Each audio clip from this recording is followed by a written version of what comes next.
Եթե չի գտնելու, վերջը լավ չի լինելու։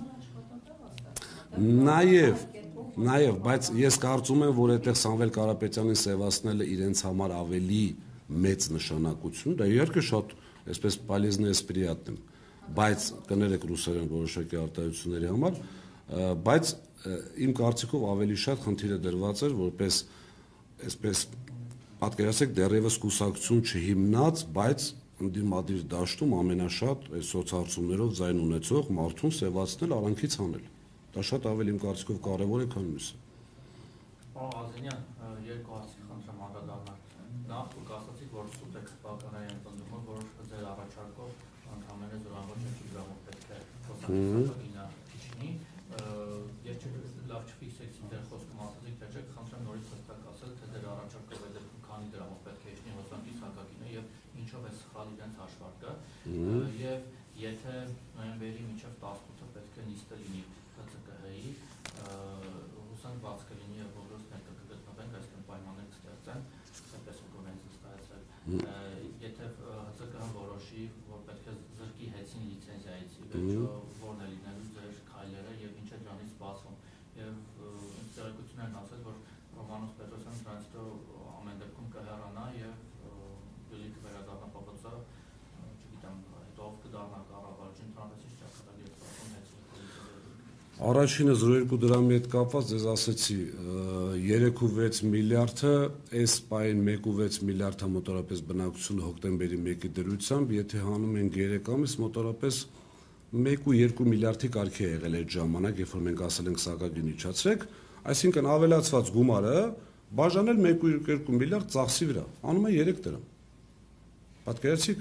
то есть տարվա կեսը փաստացի, տարվա կեսին այսքան շահույթ ես ունեցել եւ ունեցել ես այսքան կիլովատ բնակության ծախս։ Դա նշանակում է նա բաժանել նրան։ Իրենք վերցրել են տարվա մոտավորապես 5.6 միլիարդն են բաժանել ամբողջ բնակության, ամբողջ մեր ոչ միայն բնակության, ամբողջի ծախսը, որի արդյունքում ստացել են իրենց ասած 0.5, 2.05-ից ավել անում միանշանակ, որից հանել են այն սուտը, որ բռնվեց, այսպես ասած, որ մենք իբրև թե ներդրումային ծրագիր ենք տարել, որի արդյունքում պետք է թանկանա։ Չէ, իրենք ինչ են ասում, ասում են մի կողմից ասում են էժանացրեք, մյուս կողմից բերել են մի հատ ծրագիր, որի արդյունքում թանկանալու է։ Այդ ձայնագրության մեջ բարձ լսվում է, ես ինչպես եմ ասում, ընդհանուր մեր հաշվին, այսինքն մենք այդ թանկացումը կանխելու ենք։ Հիմա այդ պարագայում արդեն 0.3-ն էլ եթե գումարվում է, իրանց ասած 0.2 դրամ ուղղակի սուտ է։ Ինչքան է դառնում։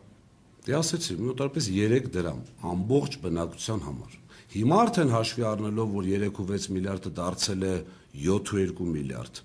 իսկ բնակության ծախսը 1.6 միլիարդ, այդ դեպքում 7.2 միլիարդը պետք է բաժանել 1.6 միլիարդի։ Հիմա իրանք ուզում են այդ տեղեկությունները շատ են, որ պահեն, կամ պոպուլիստական քայլ անեն։ Իհարկե, ինչ որ արել են անցած տարի։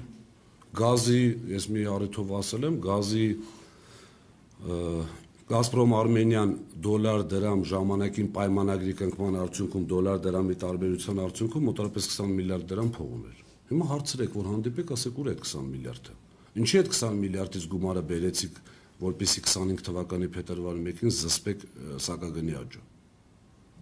Եվ մյուս գումարն ինչ եք անելու։ Ես համոզված եմ, որ ընտրություններից առաջ հաշվի առնելով, որ բոլոր մեթոդների դիմելու են, բոլոր, որ իհարկե կարող կարճաժամկետ լինի իրենց համար։ Դիմելու են, որպեսզի բերեն այդ գազից, տեղից, որտեղից ուզում ա լինի, ինչքան գումար ուզում ավելացած լինի, բերեն սակագինը իջացնեն, ասեն, տեսեք, մեր կառավարիչն եկավ, սակագինը իջավ, ընտրեք մեզ։ Իսկ հեծի լիցենզիայի զրկելու մասով։ Հեծի լիցենզիայի զրկելու մասով դուք եք, չէ՞, երևի ոնց որ դուք եք հարցում արել նիստի դահլիճի հետ կապված։ Ճիշտ ասած, այդ ինֆորմացիան մենք էլ ունեինք, որ ինչ որ փոքր դահլիճում են ուզում անել, չենք ուզում ուղղակի հրապարակել, սպասելով տեսնենք ինչ կլինի։ Ես անցյալ անգամ առաջարկեցի, եթե դահլիճի խնդիր ունեն, մենք պատրաստ ենք մեծ դահլիճ տրամադրել, որովհետև չեմ ուզում 100% ասել, բայց իմ ինֆորմացիայով քաղաքացիները իրավունք ունեն լինել այդ նիստին։ Այսինքն բոլոր շահագրգիռ կողմեր, այնտեղ հանձնաժողովում հավատարմագրված ՀԿ-ներ կան, որը էլի զրոյացրեցին, այսինքն 4 ՀԿ, եթե չեմ սխալվում, տարեկան բյուջեից գումար են ստանում, հավատարմագրվում են սպառողների պաշտպանություն, կոնկրետ էներգետիկայի մասով։ Հիմա եթե կառավարությունը դա նախաձեռնեց, նշանակում է ՀԿ-ները չէին աշխատում։ ՀԿ-ները մեր հետ բազմաթիվ անգամ աշխատել են, բոլոր հարցերը փորձել են լուծել,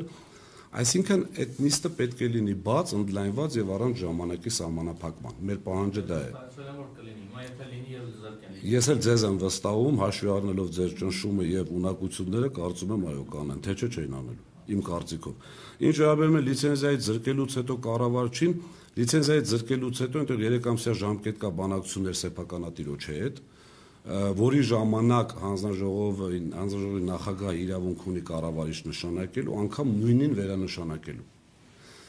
Ես անցած անգամ հայտարարեցի, որ իրեն շատ լավ է զգում կառավարիչը իր հանուն Հայաստանի Հանրապետության 6 թե 7 անգամ ավել աշխատավարձ է ստանում եւ շատ հարմարավետ է զգում, բայց երկրորդ սցենարը իմ չէ, սեփական Կարապետյանը, հա։ Ես իշմեք մի անգամ հարցրեց։ Չէ, գլխավոր տնօրենը աշխատավարձ է ստանում, ուղղակի ումից է ստանում, վայրեն մի անգամ հարցրեց, ասես դուք միլիարդատեր եք, ասի Աստված ձայնդ լսի։ 5 քանի միլիոն։ Դե արդեն հրապարակված թիվ է, բայց 690 թե 790 հազար ստացել է այդ նախին պաշտոնում, ինչ էր, այն որ պետք է հսկեր ամբողջ հանրապետության պետական այո, որպեսզի կոռուպցիա չլիներ։ Դե թող բարձրացնեն, հավասարվեն իրար։ Նկատի ունեմ, եթե երկրորդ սցենարը գործի իրեն նորից տանեն ՊՎՑ, համոզված եմ, որով էլ նշանակվի լինելու է իր կոնտրոլի տակ։ Այսինքն իր վերահսկողության տակ է լինելու եւ հեծը միևնույն է ինքն է։ Դուք համարում եք, որ ճակատագիր այդպես անորոշ կմնա։ Ես անցած անգամ ասել եմ, հիմա կրկնում եմ, հաշվի առնելով, որ հանձնաժողով, գիտեք, ախր հանձնաժողովի նախագահը մոռանում է, որ տարի ու կես եղել է հանձնաժողովի անդամ։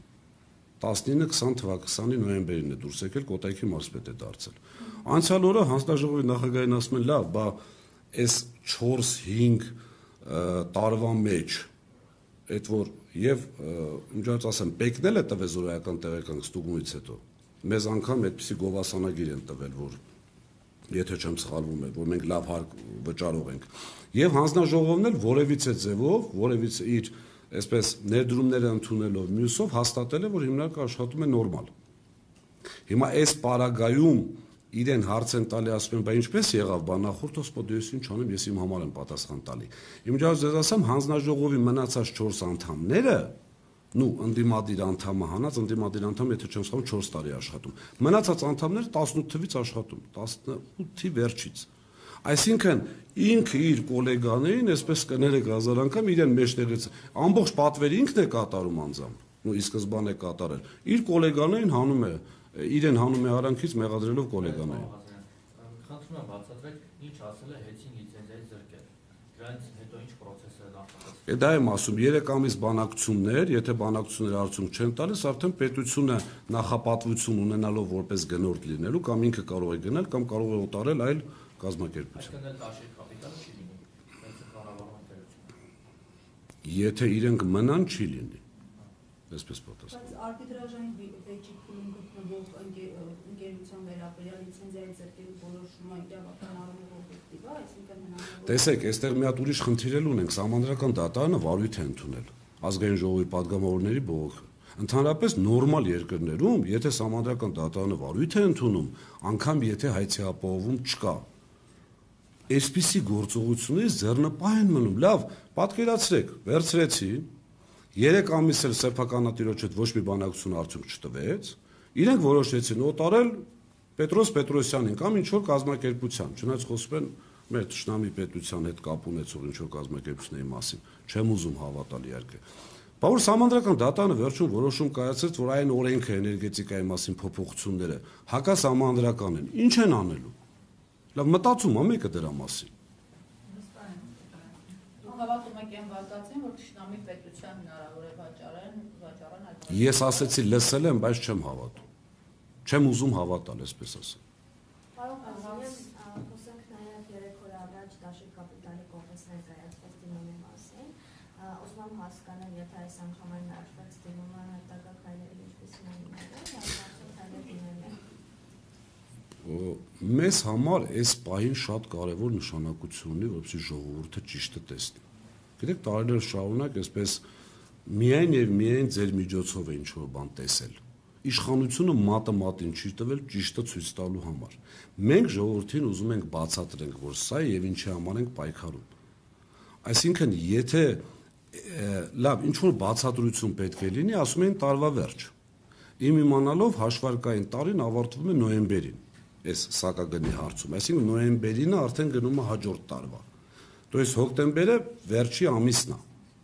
Էլ չեն կարող ասել, հա, միջև տարվա վերջ տեսնենք ինչ է։ Իրենց խաղաքարտերն ենք մենք խառնել։ Չեն պատկերացնում, հաշվի առնելով իրենց հեքիաթների, այսպես հորինելու ունակությունը կարող են մի բան հորինել, բայց խելքին մոտ ոչ մի բան չեն կարող հորինել, որ չիջեցնեն։ Էլ չեմ ասում շուկայի այդ շուկա ստեղծած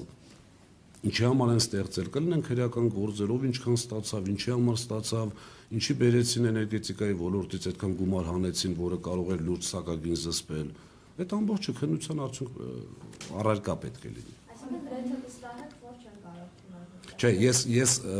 ինչ որ բան տրամաբանություն ունեցող պատճառ չեն կարող գտնել մերժելու, իսկ անտրամաբանական ինչքան ուզեք։ Պարոն Ղազենյան, տեսեք, իշխանությունը մասնավորապես Ռոման Պետրոսյանը ու այլ քաղաքական պատգամավորներ իրենց քարոզչությունն այն համատեքստում է, որ